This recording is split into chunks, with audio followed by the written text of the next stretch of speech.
그러니까 경험이 많은 교정 의사라고 하는 것도 굉장히 교정 경력이 오래됐어. 뭐 저도 20년 가까이 됐다고 뭐 얘기하지만 제가 맨날 영상에서 경험이 많은 교정 전문이라고 얘기하는데 이게 어떤 절대적인 선택의 기준이 될 수 있는지는 사실 잘 모르겠어요. 경험이 많다라는 게 꼭 어떤 몇 년 차다? 몇 년 차다 그 얘기는 꼭 아닌 것 같아요. 그거는 아니고 이제 이 사람이 그 시간 동안에 얼마나 많은 케이스?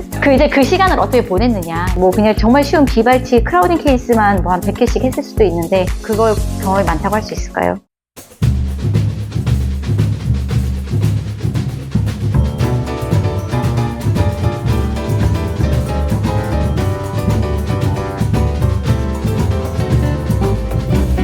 안녕하세요. 교정 전문의 오경화입니다. 오늘은 교정 치료 시 부작용으로 많은 분들이 가장 걱정하는 옥니에 대해서 한번 이야기 나눠보도록 하겠습니다. 오쌤.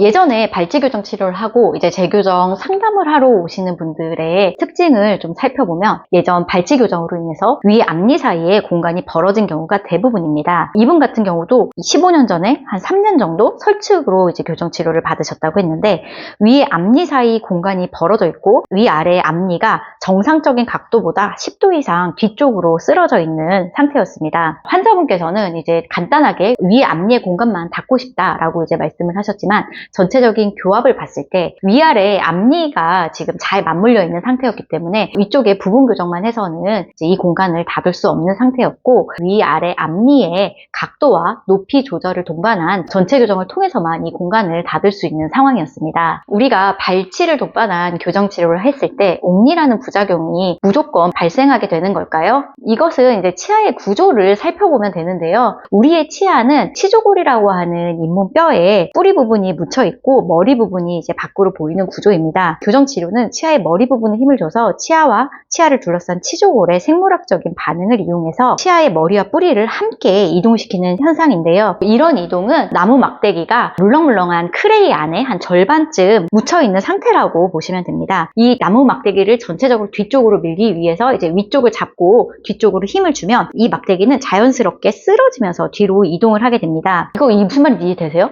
발치한 공간을 닫기 위해서 앞니를 단순하게 뒤로만 밀게 되면 치아들이 자연스럽게 쓰러지면서 공간이 닫히게 됩니다. 그래서 교정 전에 약간 뻗어진 앞니 각도를 갖고 있는 경우가 발치 교정을 진행하면 치아가 예쁜 각도로 잡히면서 배열이 될 수 있는 것입니다. 발치를 동반한 교정 치료를 진행하게 되면 이렇게 치아가 이동하는 원리에 의해서 어쩔 수 없이 옥니라는 부작용이 발생할 수밖에 없습니다. 따라서 교정 치료 계획을 세우는 과정에서 옥니의 가능성이 높아 보이는 환자분들 같은 경우에는 교정 치료 과정 중에 나타날 수 있는 이 문제점을 해결하기 위한 해결책을 명확하게 수립하고 교정 치료를 진행해야 합니다.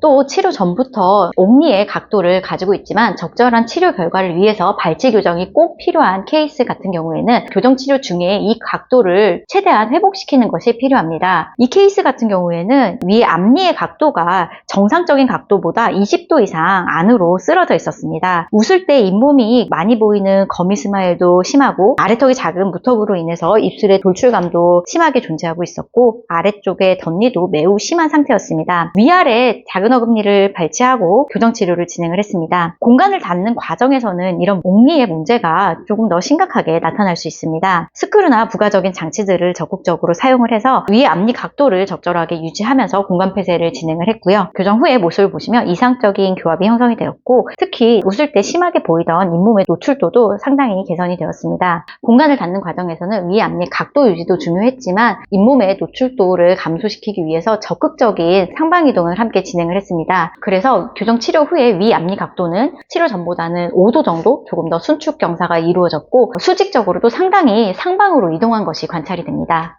오쌤. 교정을 하는 많은 케이스들 중에서 발치를 동반한 치료를 하는 경우가 가장 이제 의료진의 역량이 중요한 치료가 아닌가 생각을 합니다. 이 발치할 공간을 앞니를 얼마나 뒤로 넣을 것인가 혹은 위로 넣을 것인가 그리고 이때 앞니의 각도를 어떻게 유지해 줄 것인가 하는 이 모든 것들은 교정 치료를 하는 중간에 경험을 바탕으로 한 의료진의 심리적인 안목에 의해서 교정 치료의 결과가 결정이 됩니다. 발치를 동반한 교정 치료를 하는 과정에서 옥니라는 부작용은 발생할 수는 있지만 이런 부작용이 발생 발생했을 때 초기에 이를 빠르게 알아차리고 적절하게 대처한다면 이는 전혀 문제될 사항이 아닙니다. 옥리로 교정치료가 끝난 분들이라면 치아의 각도를 회복시켜주는 역교정을 통해서 수정이 가능합니다. 그 정도가 심하지 않다면 뭐 한 6개월이나 1년 정도 하는 간단한 치료로도 이제 개선할 수 있지만 심한 경우에는 전체 치아에 장치를 다시 붙이고 2년여의 시간이 걸리는 교정치료가 다시 필요할 수 있습니다. 따라서 무엇보다 처음 교정치료를 선택할 때의 선택이 굉장히 중요할 거고요. 만약에 발치교정치료를 진행하시는 분들이라면 본인의 앞니의 각도나 위치에 대해서 면밀하게 살펴보시고 무언가 의구심이 드는 점이 있다면 담당 원장님께 말씀드리는 것을 권해드립니다. 오늘 영상은 여기까지입니다. 영상이 도움이 되셨다면 구독과 좋아요 부탁드려요. 안녕. 근데 사실 나 이 얘기 하려다가 말았는데 이분이 뭐였냐면 덴탈 포비아가 너무 심해요. 치과를 너무 무서워해서 거의 이게 한 20년 만에 치과에 온 거였나? 저희 병원에 왔을 때가. 그러니까 이분이 조금 더 덴탈 라이프가 있는 분이었으면 내가 한 치료가 얼마나 가치 있는 치료인지를 알아줬을 텐데 그걸 모르시는 거야 이분은. 그냥 치과에 되게 오랜만에 와서 어쩔 수 없이 하니까 그냥 교정 2년이면 할 줄 알았는데 2년이 넘었는데 안 끝나니까 그냥 그게 너무 힘든 거야. 그래서 저도 너무 힘들었어요 마지막에. 내가 이렇게 어려운 케이스를 이렇게 잘 끝내고 있는데 정말 최선을 다해서 하고 있는데 그걸 몰라주니까 너무 속상해.